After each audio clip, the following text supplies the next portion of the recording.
बिस्मिल्लाहिर्रहमानिर्रहीम। आज हम यूनिट 7 9th क्लास का पढ़ेंगे। और ये जो इफ़ वाली नज़म है रुडयार्ड किपलिंग की, ये हम इसको पढ़ने वाले हैं। और कोशिश करेंगे कि सिर्फ ये नज़म ही नहीं पढ़नी हमने, बाकी इसकी जो एक्सरसाइज है मुकम्मल वो। अब ये जो नज़में दी हुई हैं, ये बेसिकली देने का मकसद ये है कि आम जो हमारी ज़ुबान होती है उसका अंदाज़ और ये जो शायरी होती है इसका अंदाज़ मुख्तलिफ होता है। अब यहाँ पे नज़में इन्होंने दी हैं और साथ साथ कुछ और एक्सरसाइज में इन्होंने ज़िमन में कुछ क्वेश्चन दिए हैं, कुछ पहलू नज़मों के जो है ना वो डिस्कस किए। अगर एक तालिब इल्म अच्छे तरीके से ये सारी एक्सरसाइज भी करता है तो उसको फिर ये चीज़ समझ आती है कि पोइट्री को, शायरी को कैसे पढ़ना है। तो जस्ट सिर्फ यही मकसद नहीं होना चाहिए कि हम क्वेश्चन आंसर कर लें, सवाल जवाब याद कर लें, या तर्जुमा इसका जो ट्रांसलेशन है आप सारी चीज़ें करें। अगर आप सारी चीज़ें करेंगे तो ज़िंदगी में जैसे जैसे आप आगे बढ़ेंगे तो आपके लिए इल्म हासिल करने में आसानी होगी और इंसान का जो ज़हन होता है इस तरह वसी होता है। रुडयार्ड किपलिंग 1865 1936 1865 को ये पैदा हुआ और 1936 को ये बंदा जो है ना ये फौत होता है। अबाउट द पोएट, शायर के बारे में कुछ नीचे लिखा हुआ है। Rudyard Kipling 1865-1936 was an English author, एक अंग्रेज मुसन्निफ, पोएट, शायर एंड जर्नलिस्ट और सहाफ़ी था। बेस्ट नॉन ये बहुत मशहूर है, बेस्ट नॉन अच्छी तरह ये जाना जाता है for his works of fiction. Fiction कहते हैं तराशा हुआ अफसाना, मन घड़त, यानी कोई स्टोरी आप उसको घड़ लें और उसमें जो करैक्टर हैं, जो किरदार हैं, आप वो वैसे ही अपनी तरफ से कोई ऐड कर दें और उस स्टोरी का ताल्लुक़ हमारे माशरे के साथ हो तो उसको फिक्शन कहते हैं। For his works of fiction including, जिसमें शामिल है the jungle book, Kim and the man who would be king, ये किताबों के नाम है। ये उसके he was born in British colonial सब कॉन्टिनेंट, वो पैदा हुआ था बरतानवी नौ आबादी कॉलोनियल साम्राज्य सब कॉन्टिनेंट बड़े सग़ीर में, यानी बड़े सग़ीर में हमारे इस इलाके में जब बरतानवी राज था उस वक़्त।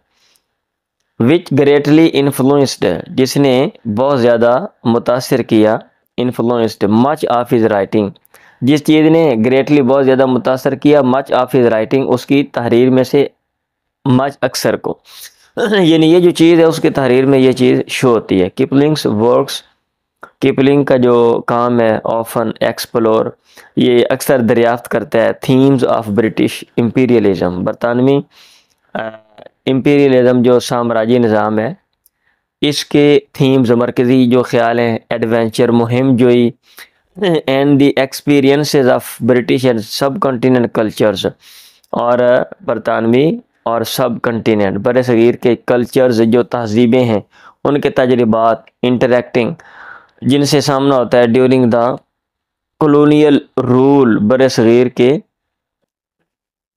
नौ आबादियाती रूल जो हुक्मरानी है उसके दौरान, कॉलोनियल रूल नौ आबादियाती हुकूमत जो है उसके दौरान जिससे सामना होता है।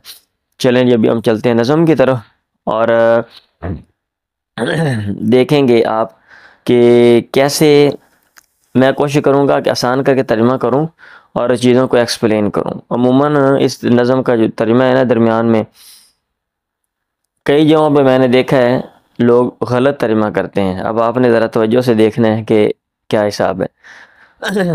If you can keep your head when all about you are losing theirs and blaming it on you. If you can keep, अब ये जो कीप वंस हेड का मतलब होता है पुरसुकून रहना, ये ईडियम है, ये अपनी ज़हन में रखना है। कीप वंस हेड, सर को बरकरार रखना यानी पुरसुकून रहना, और लूज वंस हेड का मतलब होता है सर खो देना यानी परेशान होना।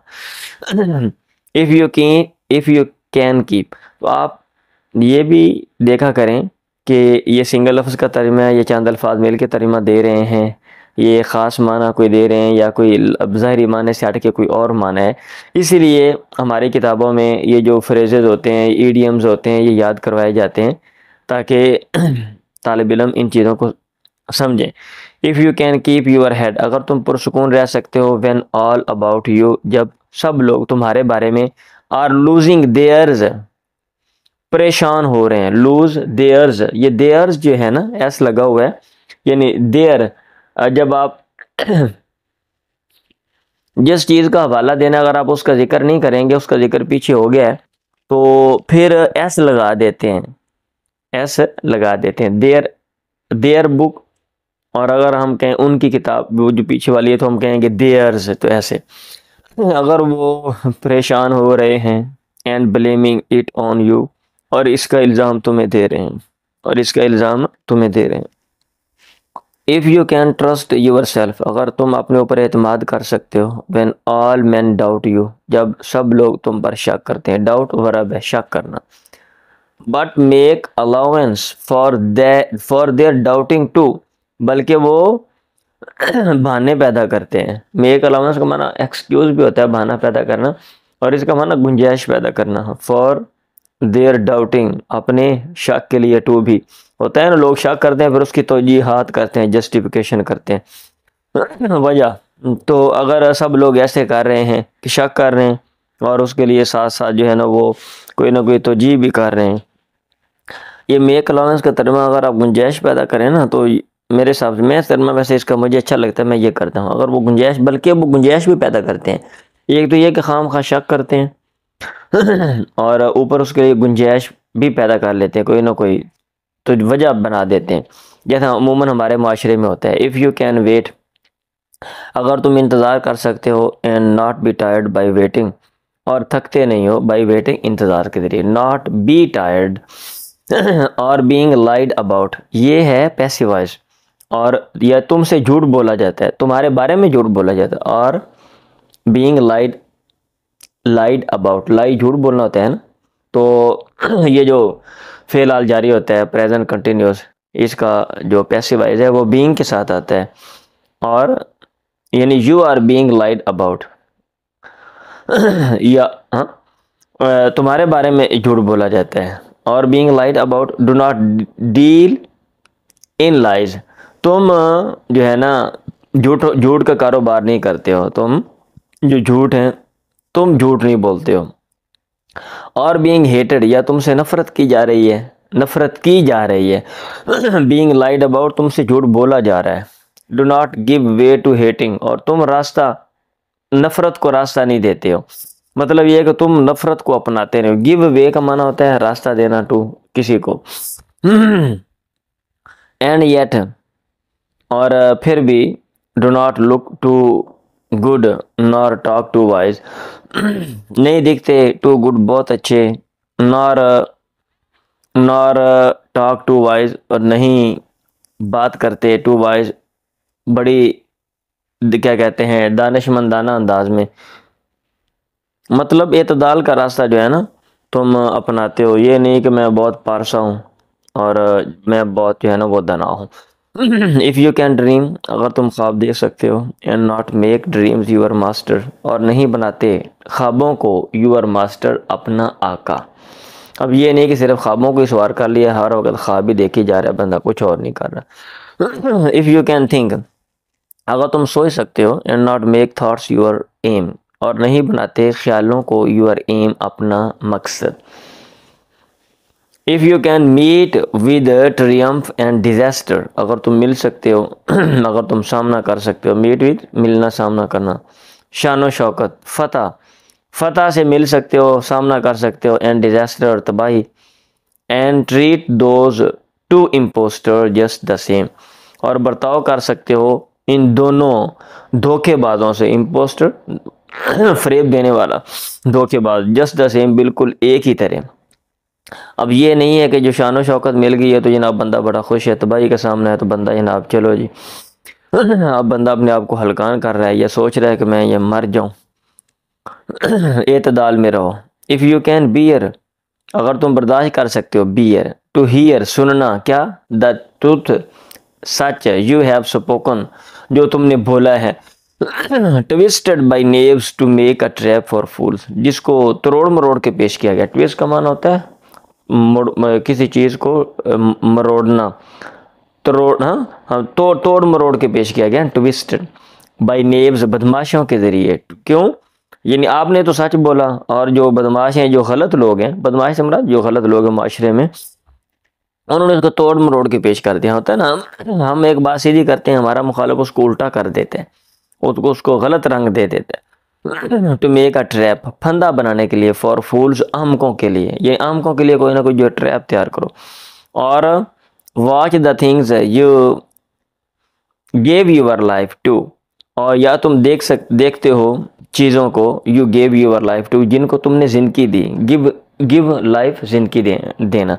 मतलब ये है कि सारी जिंदगी जिनके लिए लगा दी। ब्रोकन तुम देख सकते हो, ब्रोकन टूटी हुई है, एनस्टूब और खमीदा झुकी हुई है, and build them up with worn out tools, उनको बिल्ड देम अप तुम उनको खड़ा करते हो, तामीर करते हो, दोबारा से खड़ा करते हो, विद वर्न आउट खस्ता हाल टूल, औजारों के साथ। आपने चीज़ें वो बनाई और औजार आपने रख दिए। अब क्या हुआ, पुराने औजार हैं, बहुत अरसा हो गया, आपने सारी मेहनत लगा दी, अब वो चीज़ें जो है ना वो टूट फूट गई, किसी ने आके बेड़ा गर्क कर दिया उनका। अब आप दोबारा खड़ा कर रहे हो। मतलब ये है कि ये ज़िंदगी में अगर सारे काम कर सकते हो तो भाई, तो आपके पास इसका जवाब आगे एंड पे आ रहा है। If you can make one heap of all your winnings, if अगर तुम बना सकते हो वन हीप एक ढेर, ऑफ ऑल यूर विनिंग्स अपनी तमाम फतूहात का, जीतों का, एंड रिस्क इट और उसको ख़तरे में डाल सकते हो, on one turn off pitch and toss, pitch जिस पर खेलते हैं, टॉस वो जो सिक्का उछालते हैं ना। मुराद खेल की बारी, मुराद खेल है, खेल की वन टर्न एक ही बारी में, यानी अगर तुम ये सारे जो फतूहात हैं वो एक ही चंद लम्हों में तुम उनको ख़तरे में डाल सकते हो, एंड लूज और खो सकते हो, and start again at your beginning और दोबारा आगाज़ करते हो, एट यूर स्टार्ट अगेन दोबारा शुरू होते हो, एट यूर बिगिनिंग अपने इब्तदा पर, अब दोबारा फिर नए सिरे से फिर पहले वाले सारे काम ख़त्म। And never breathe a word about your loss, और नहीं एक लफ्ज़ भी निकालते, एक लफ्ज़ भी बोलना तो दूर की बात है, जैसे हम सांस निकालते हैं ना और महसूस नहीं होता, ऐसे कोई लफ्ज़ बंदा ऐसे निकाले को अगले बंदे को पता ना चले, आ भरे, तो ये भी नहीं करते हो। मतलब जो नुकसान हो गया सो हो गया, दफ़ा करो, अब छोड़ो। If you can force your heart, अगर तुम मजबूर कर सकते हो अपने दिल को, एंड नर्व और पट्टे को, एंड सिन्यू और नस को, to serve your turn long after they are gone.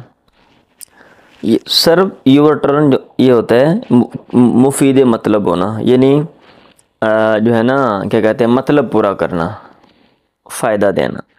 ये भी जो है ना ये फ्रेज है, सर्व वंस टर्न। तो इस तरह हमें ये सारी जो है ना चीज़ें देखनी चाहिए ट्रांसलेशन करते हुए। अगर हम नहीं देखेंगे और हम सिर्फ जो ज़ाहिरी मतलब ही देखेंगे कि सर्व का माना क्या होता है और टर्न का माना क्या होता है, तो फिर जुमला हमें समझ नहीं आएगा, उसकी जो है ना क्या कहते हैं कोई मतलब नहीं बनेगा। इसलिए मैं बार दोबारा बोल रहा हूँ, ये ईडियम्स फ्रेजेस वगैरह याद करवाए जाते हैं और आपको याद करने चाहिए।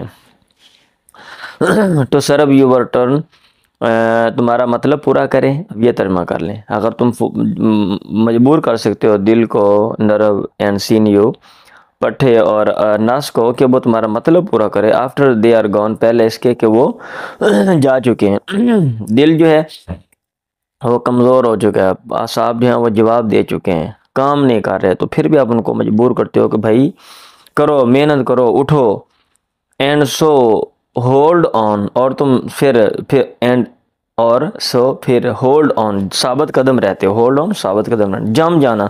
When there is nothing in you, जब यहाँ पे कुछ नहीं है तुम्हारे अंदर ताकत नहीं है, लेकिन फिर भी बंदा जम गया। एंड एक्सेप्ट द विल, माँ सिवाय द विल उस ख्वाहिश के, विल के, विच सेज टू देम जो उनसे कहती है होल्ड ऑन जम जाओ। सिर्फ अज़म है, दिल में अज़म है, ज़ाहिरी इंसान के अंदर ताकत नहीं है। If you can talk with crowds and keep your virtue, अगर तुम बात कर सकते हो विद क्राउड्स, मजमू के साथ, एक मजमा भी नहीं, बहुत से लोग हैं तुम्हारे सामना कर रहे हैं, तुम्हारे सामने खड़े हो गए।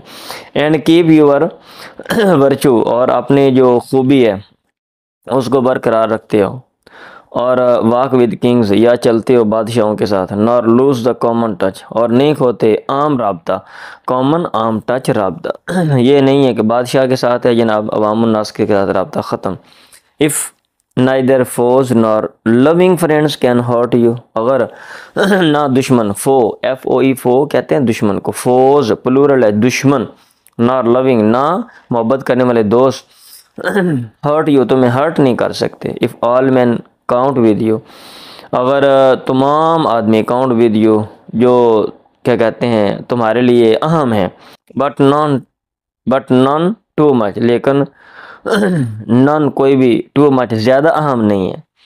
If you can fill the unforgiving minute with 60 seconds worth of distance run, अगर तुम भर सकते हो नाकाबिले माफ़ी वाला मिनट, 1 मिनट विद 60 सेकंड, 60 सेकंड वाला जो 1 मिनट है नाकाबिले माफ़ी वाला, उसको भर सकते हो। वर्थ ऑफ डिस्टेंस वो मिनट है जो काबिल है उस डिस्टेंस फासले के रन जो दौड़ा जाता है, यानी क्या कहते हैं कि यानी वो फासला है कि 1 मिनट के ऊपर उसका दारोमदार है। अगर 1 मिनट में आप वो फासला तय कर लेते हो तो आप जीत जाते हो।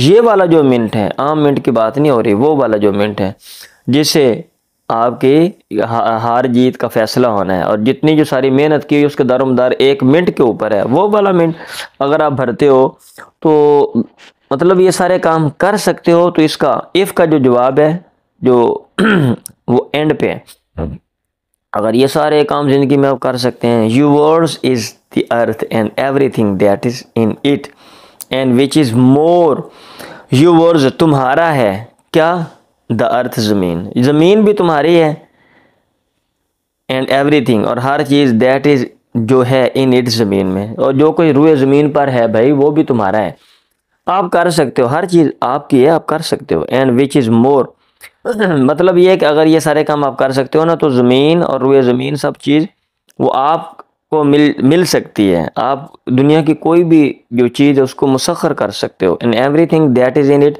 एंड विच इज़ मोर और विच इज़ मोर, और जो कि मोर एक्स्ट्रा, यानी ज़मीन भी तुम्हारी है और हर चीज़ जो ज़मीन में वो भी, और वो चीज़ जो कि एक्स्ट्रा है वो भी तुम्हारी है। Which is more, you will be a man, और तुम बन जाओगे एक मैन, माय सन मेरे बेटे। तो ये नहीं जिसको मैन कहा जाता है ना, खूबियों वाला इंसान, मैन मर्द, तुम फिर वो बनोगे अगर ये सारे काम कर सकते हो। और अगर आप नहीं कर सकते हो तो भाई फिर आप मैन नहीं हो, खूबियों वाला इंसान नहीं हो।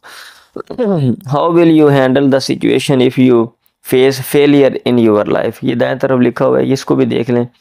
आप कैसे सिचुएशन को हैंडल करोगे, संभालोगे सूरत हाल को अगर तुम सामना करते हो नाकामी से इन योर लाइफ ज़िंदगी में। तो ये चीज़ें बताई जाती हैं। अभी ये नहीं है कि पेपर दिए बच्चा नाकाम हो गया तो चलो जी अब मैंने पढ़ना नहीं, अब मैंने काम करना है। भाई कोई बात नहीं, नाकामी हो जाती है। इस तरह की जो चीज़ें वो पढ़ाई जाती हैं।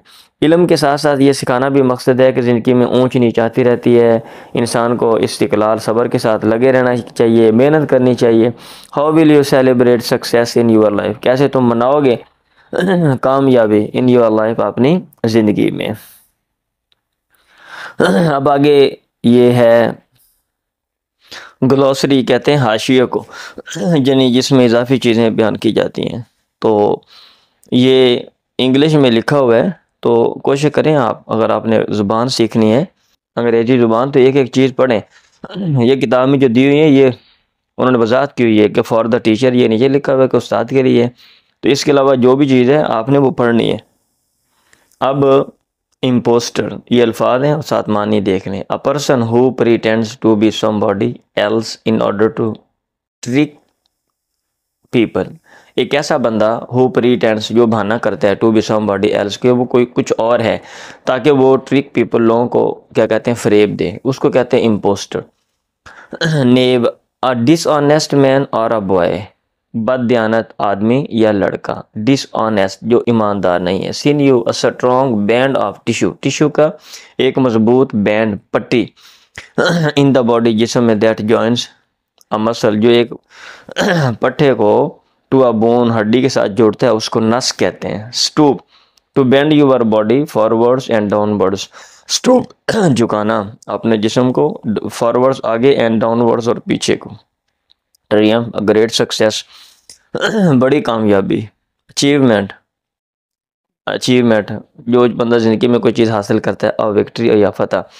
वर्च्यू बिहेवियर और attitude that show high moral standards. Behaviour और एटीट्यूड्स रवैया या रवैये जो कि ज़ाहिर करते हैं आला अखलाकी स्टैंडर्ड्स मयार।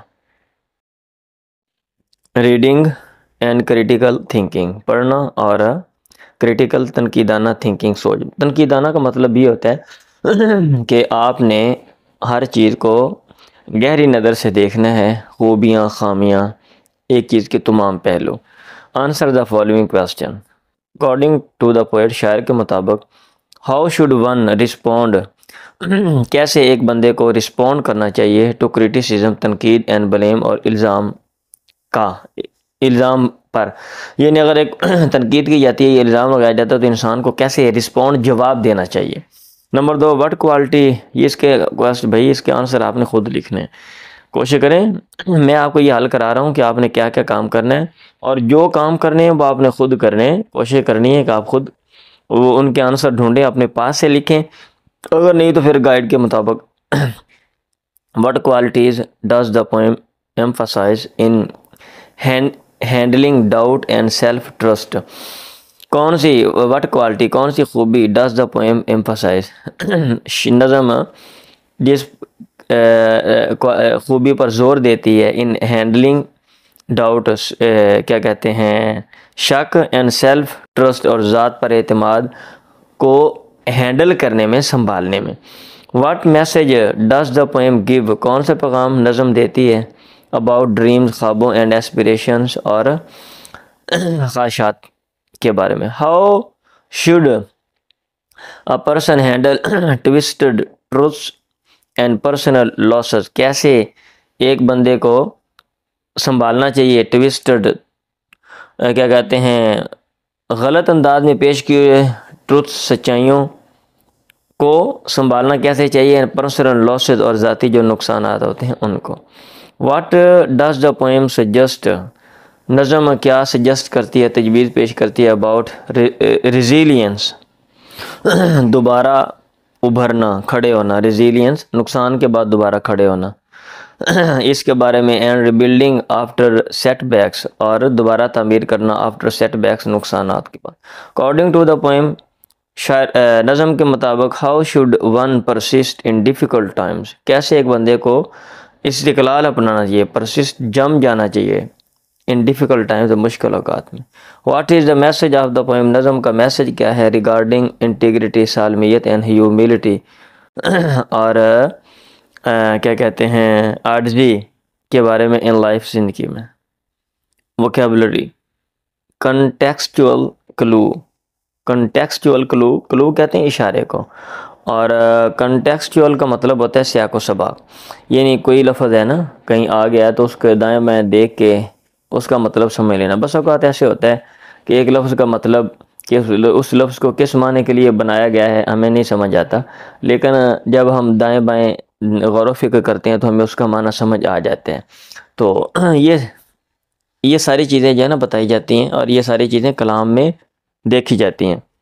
अ contextual clue is a piece of information ये इंफॉर्मेशन का एक पीस है टुकड़ा है और डिटेल या तफसील का विद इन अ टेक्स्ट एक टेक्स्ट के अंदर मतन के अंदर दैट हेल्प्स द रीडर जो कि कारी पढ़ने वाले की मदद करता है टुकड़ा हिस्सा अंडरस्टैंड के वो समझे the meaning of a word एक लफ्ज़ का मतलब अ फ्रेज़ एक फ्रेज़ यानी चंद अल्फाज जो मुरक्कब नाकस जिसको कहते हैं और अ पैसेज या एक पैराग्राफ।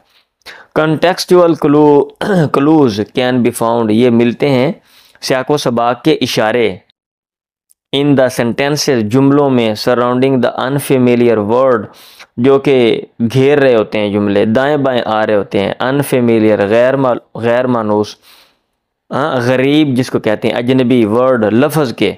अब एक अजनबी लफ्ज़ आ गया है जिसका माना आपको नहीं आता लेकिन दाएं बाएं जो है ना कंटेक्चुअल क्लूज आपको मिल जाएंगे। और कंसेप्ट गरीब या अजनबी लफ्ज़ और कंसेप्ट या तसव्वुर के, एंड कैन इंक्लूड, और ये शामिल हैं, ये कंटेक्चुअल क्लूज जो है ना ये शामिल हैं डेफिनेशंस तारीफ़ात को, एग्जाम्पल मिसालें, स्टेटमेंट्स बयानात, और डिस्क्रिप्शन तफसीलात दैट क्लैरिफाई इट्स मीनिंग, जो कि उसका मतलब क्लैरिफाई क्लियर करते हैं, वाजे करते हैं। तो ये मिसाल के ज़रिए मतलब समझ आ जाता है, डेफिनेशन तारीफ़ के ज़रिए समझ आ जाता है, स्टेटमेंट वाज़े तौर पे।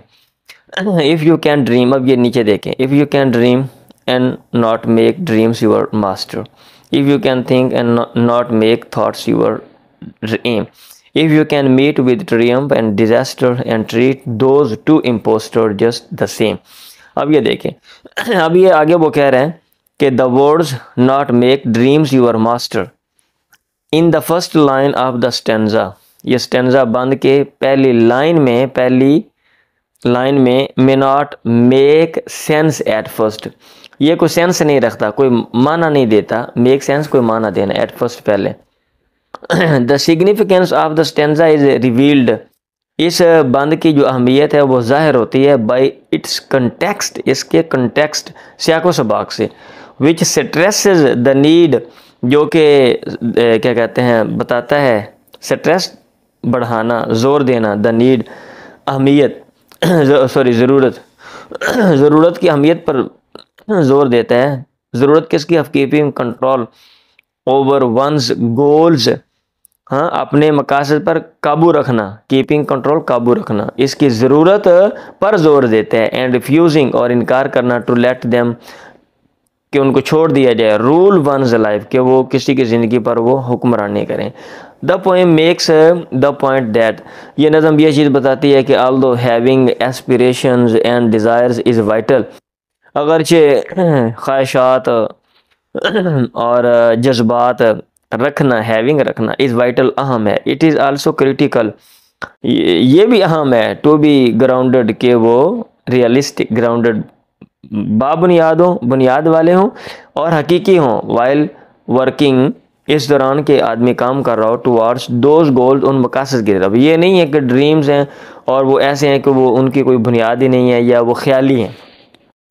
ए, identify the figure of speech, figure of speech का मतलब सनत, फिगर ऑफ स्पीच कहते हैं स्ट्राइकिंग, इसका तर्जुमा है स्ट्राइकिंग वे, शानदार अंदाज ऑफ सेइंग समथिंग, कोई लफ्ज़ बोलने का।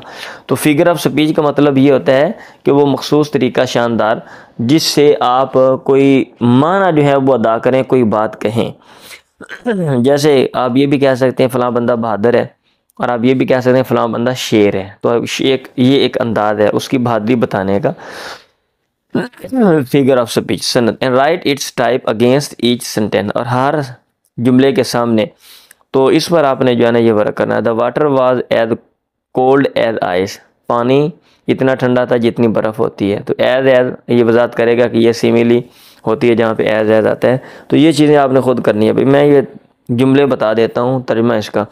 The car was moving as slowly as a snail, car हरकत कर रही थी इतनी ऐसा जितना कि जो है ना स्नेल को मेरा घूंगा करते हैं इसका।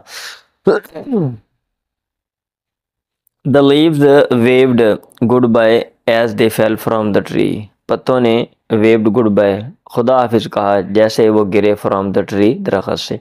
The alarm clock screamed at me, क्या कहते हैं क्लॉक का जो अलार्म है वो, ये अलार्म वाला जो क्लॉक है स्क्रीम्ड, वो चिल्लाया एट मी, उसने मुझ पर आवाज़ लगाई। His temper was a volcano ready to erupt, उसका जो मजाज है टेम्पर वो आतिश फशां था, रेडी टू इरप्ट, जो फटने के लिए तैयार हो।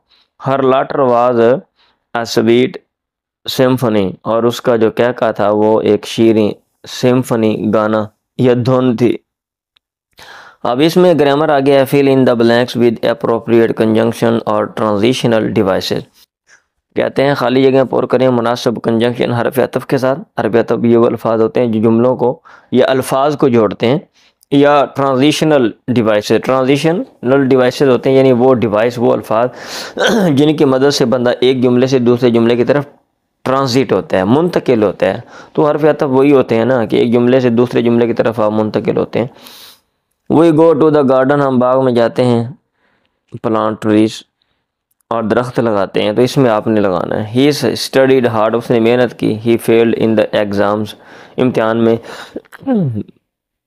वो नाकाम हो गया। इट वाज हॉट आउटसाइड, बाहर गर्मी थी।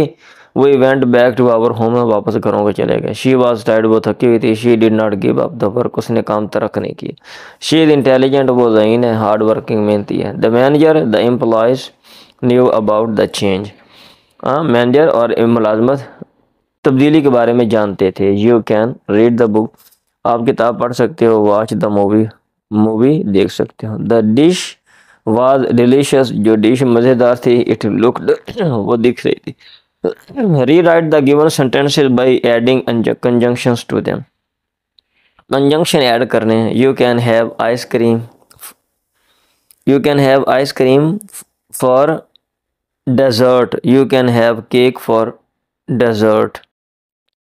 एक डेजर्ट होता है सहरा, वो है तो DESERT, ये डबल एस है। ये डेजर्ट पढ़ते इसको ऐसे ही है, डेजर्ट ही पढ़ते हैं। ये डेजर्ट खाने के बाद जो हम खाते हैं ना, हल्का फुल्का को मीठा खाते हैं, वो फल हो या कोई आइसक्रीम हो उसको डेजर्ट कहते हैं। यू कैन हैव आइसक्रीम, आप आइसक्रीम ले सकते हो फॉर डेजर्ट, डेजर्ट में। You can have cake for desert.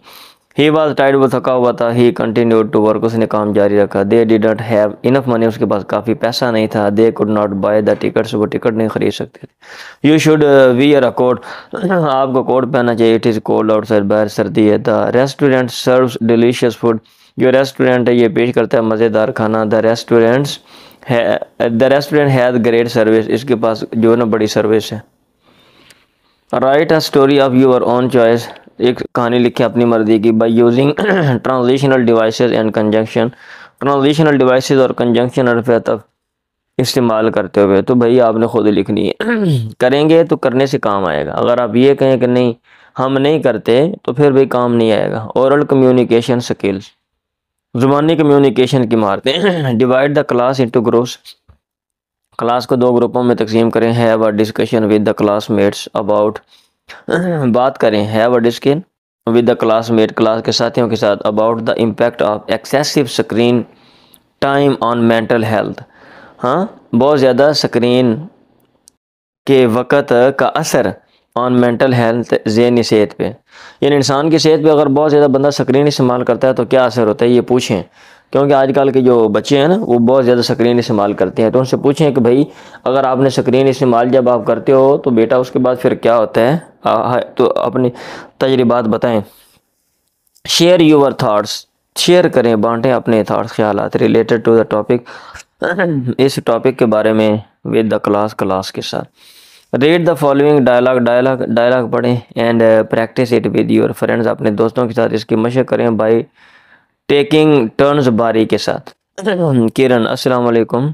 Zaara, are you going to join the gardening club, क्या आप गार्डनिंग क्लब को ज्वाइन करने वाली हो, शामिल होने वाली हो? ज़ारा, वालेकुम अस्सलाम। No no, it seems boring to me, मुझे ये उकताने वाला अमल लगता है। पौधे शौधे लगाना। डिड यू ज्वाइन, क्या तुमने ज्वाइन किया? Kiran, yes I am so glad, मैं बड़ी खुश हूँ to join the gardening club this year, इस साल गार्डनिंग क्लब में शामिल होने की वजह से मैं बड़ी खुश हूँ। It has so many benefit, इसके बड़े फ़ायदे हैं। ज़ारा, रियली, वाक़या क्या वाक़या था बट, लेकिन I think gardening is just about planting flower, gardening का मतलब है सिर्फ पौधे लगाना एंड वेजिटेबल, सब्जियाँ। किरण, इट्स मोर देन दैट, ये से ज़्यादा है। Gardening helps the environment become pleasant, gardening क्या कहते हैं, बागबानी मदद करती है, माहौल बिकम बन जाता है प्लेजेंट, क्या कहते हैं, खुशगवार। बाय इम्प्रूविंग एयर क्वालिटी, हवा की क्वालिटी को इम्प्रूव करने के ज़रिए। And providing habitats for wild life, और जो वाइल्ड लाइफ, जो जंगली ज़िंदगी है, हयातियात, उनको लो हैबिटेट, जगह हैबिटेट्स, मसाकिन, रहने की जगह मुहैया करने के ज़रिए। इट आल्सो रिड्यूस स्ट्रेस, ये स्ट्रेस जो दबाव होता है ज़हनी, वो भी कम करती है गार्डनिंग। एंड प्रोमोट्स रिलैक्सेशन, और रिलैक्सेशन जो है ना, तस्कीन, रिलैक्स होना, तो ये भी वो मुहैया करती है। Zara, I didn't know gardening could do all that. मैं नहीं जानती थी कि गार्डनिंग बागबानी ये सारे काम करती है। How does it improve air quality, ये एयर हवा की क्वालिटी कैसे ये बेहतर करती है। Kiran plants absorb carbon dioxide, जो पौधे हैं ये जज़ब कर लेते हैं carbon dioxide and release oxygen, oxygen निकालते हैं। So the more plants we have the cleaner our air becomes. तो जिस कदर ज़्यादा पौधे हम हमारे पास होंगे, हम रखेंगे, उस कदर साफ आवर एयर बिकम्स, हमारी हवा जो है वो हो जाएगी। ज़रा दैट्स अमेजिंग, ये तो बड़ा हैरान कुन बात है, बड़ी शानदार बात है।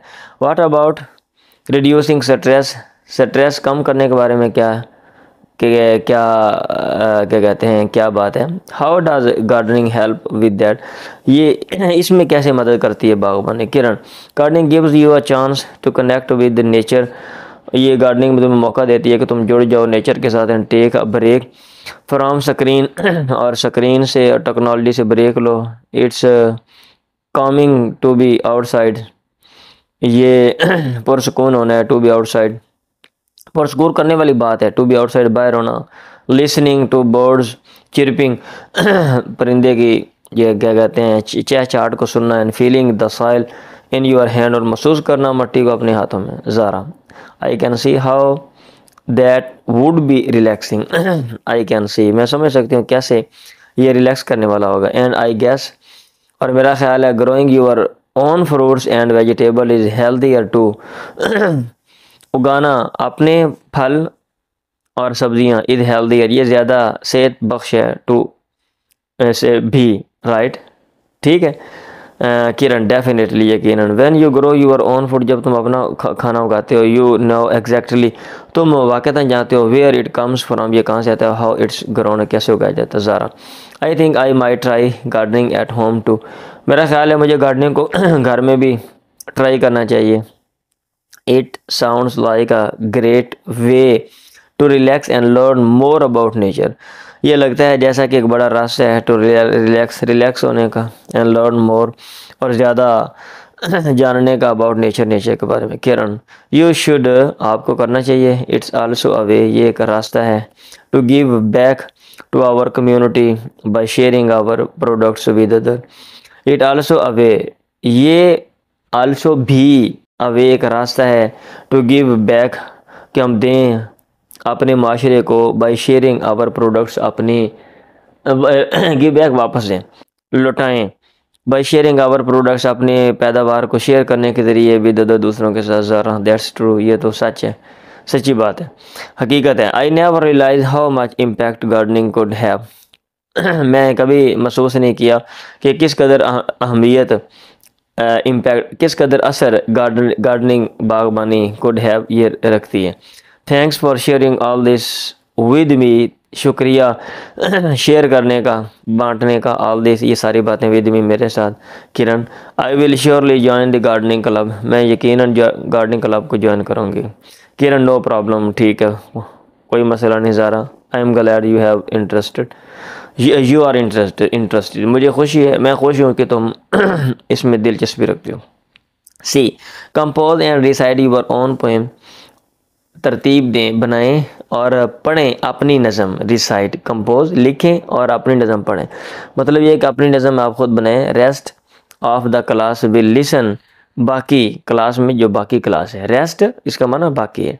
विल लिसन अटेंटिवली, वो सुनेगी तवज्जो से। एंड प्रोवाइड फीडबैक, और फीडबैक रद्द अमल देगी on quality of recitation, recitation की क्वालिटी पे। Discuss themes of recited poems, और जो क्या कहते हैं पढ़ी हुई जो नज़में हैं उनकी जो थीम्स मरकज़ी ख्याल है उनको डिस्कस करें। Writing skill, the process of paraphrasing involve using new words, paraphrasing का मतलब होता है अपने अल्फाज में बयान करना। पैराफ्रेजिंग का जो अमल है अपने अल्फाज में बयान करना, इन्वॉल्व शामिल होता है यूजिंग न्यू वर्ड्स, इस्तेमाल करना नए अल्फाज। टू रिपीट, दोहराने के लिए। व्हाट हैज़ बीन रिटन, जो कि रिटन लिखा गया है और सैड कहा गया है, उसको दोहराने के लिए। इन अ मोर, मज़ीद सिंप्लीफाइड, सादा, एंड अनकम्प्लिकेटेड, और गैर पेचीदा फॉर्म, शक्ल में।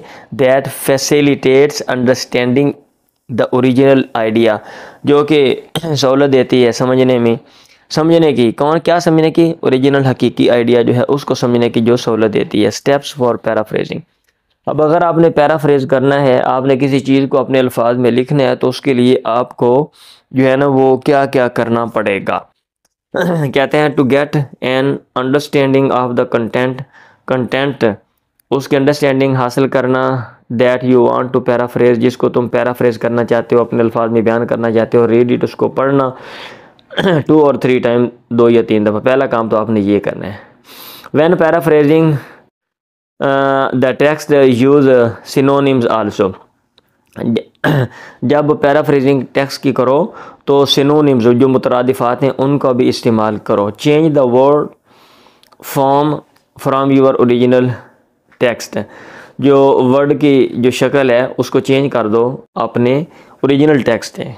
रीअरेंज द वर्ड्स, ठीक है, और दोबारा तरतीब दो अल्फाज को। Apply a combination of the above strategies, ऊपर वाली जो हिकमत अमली बयान की गई है, अप्लाई अ कम्बिनेशन, उसका जो कम्बिनेशन मजमू है उसको अप्लाई करो, लागू करो। Paraphrase the second and third stanza of the poem, कहते हैं जो दूसरा और तीसरा बंद है ना नज़म का, उसको अपने अल्फाज में बयान करो। कौन सी नज़म? इफ़ वाली जो नज़म है। By using paraphrasing rules, paraphrasing के रूल्स कवानीन को इस्तेमाल करते हुए। तो भाई आपने ये मशक करनी है, 9th क्लास है।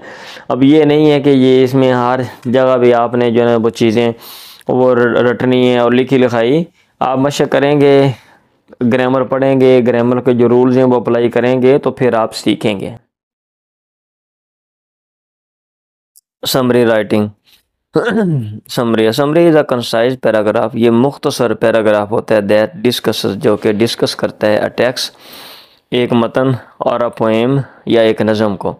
मतलब ये कि समरी में आप, नज़म की समरी में आप बयान कर सकते हैं और टेक्स्ट की भी। It explains the poems central idea, ये एक्सप्लेन करता है नज़म के मरकज़ी आइडिया, ख्याल को। रिमेंबर दैट, ये बात याद रखें, समरी द शॉर्ट पैराग्राफ, ये मुख्तसर पैराग्राफ होता है।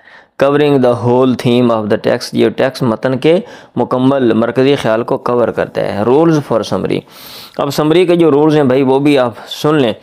रीड द टेक्स्ट पोएम, नज़म या टेक्स्ट को, मतन को रीड आप पढ़ें। Underline the key words and find their synonyms also, underline जो बुनियादी अल्फाज हैं की वर्ड उनको अंडरलाइन करें, यानी उनके नीचे ख़त खींच दें और उनका जो सिनोनिम्स है वो भी ढूंढें। Understand the theme of the poem या टेक्स्ट, नज़म या टेक्स्ट के थीम मरकज़ी ख्याल को समझें। Now write a concise paragraph, अब लिखें मुख्तसर paragraph by adding synonyms of the key words, जमा ऐड करते हुए सिनोनिम्स मुतरादिफात ऑफ द की वर्ड्स जो अहम अल्फाज हैं। एंड एडिंग न्यू वर्ड्स, और क्या कहते हैं, जमा करते हुए नए अल्फाज भी रिलेटेड टू द टेक्स्ट, जो टेक्स्ट या पोएम से मुताल्लिक़ हों। Read the poem stopping by woods on a sunny evening by Robert Frost, here is a summary of the poem, यहाँ पे एक समरी है। In stopping by in stopping by woods on a sunny evening the poem describes, sorry the poet describes, शायर बयान करता है, stopping रुकना, bye आ peaceful forest एक पुरअमन जंगल में, ड्यूरिंग इस जर्नी अपने सफ़र के दौरान, ऑन अ सनी इवनिंग जो सफ़र बर्फानी शाम को था। द फॉरेस्ट इज सीरीन जो जंगल है वो संजीदा, एंड कवर्ड पुरसकून है, serene, and covered in snow और बर्फ़ से ढका हुआ है। Creating a tranquil and beautiful scene, पैदा कर रहा है ट्रैंक्विल पुरसकून एंड ब्यूटीफुल और ख़ूबसूरत सीन मंजर। द पोएट पाजेज, शायर रुकता है, टू टेक रेस्ट आराम करने के लिए, इन द क्वाइटनेस खामोशी, and the beauty of the woods और जंगल की खूबसूरती में। विच बिलोंग टू समवन, जो जिस जंगल का ताल्लुक किसी से, जो किसी की मलकियत है। Who lives in the village, जो गाँव में रहता है। His horse is puzzled by the stop, उस रुकने से उसका जो घोड़ा है वो परेशान है। पजल बाई द स्टॉप रुकने से। एज इट इज़ अनयूजुअल, क्योंकि ये गैर मामूली बात है। टू पॉज रुकना, in the middle of nowhere, दरमियान में, ऑफ नो वेयर जहाँ पे कोई जगह नहीं है, हाँ जहाँ पे कोई मकान शकान नहीं है।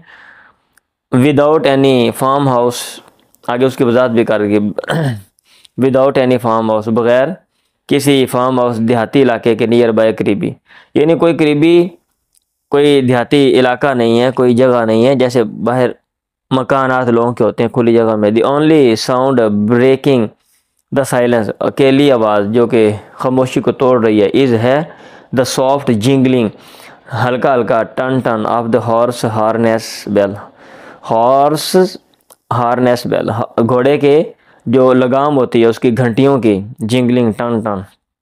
द पोएट इज़ कैप्टिवेटेड, शायर मशहूर हो जाता है, by the allure of the snowy woods, जो स्नोई बर्फानी जो जंगल है उसकी एलूर, दिलकशी के साथ, फाइंडिंग सोलेस एंड कामनेस, ढूंढते हुए तसल्ली एंड कामनेस और सुकून, इन द पीसफुल एटमोसफेयर, पुरअमन एटमोसफेयर माहौल में। हाउएवर ताहम as much as he is drawn to the tranquillity of the woods he remembers his obligation, as much as जिस कदर ज़्यादा ही इज़ ड्रॉन वो खींचा जाता है to the tranquillity of the woods, जंगल के क्या कहते हैं सुकून की तरफ, ही रिमेंबर वो याद करता है, ही ऑब्लिगेशन अपने जिम्मेदारियाँ और वादे that and promises that await him जो उसका इंतज़ार कर रहे हैं, ही एक्नॉलेज दैट वो ये इतराफ़ करता है, he can not linger in the woods,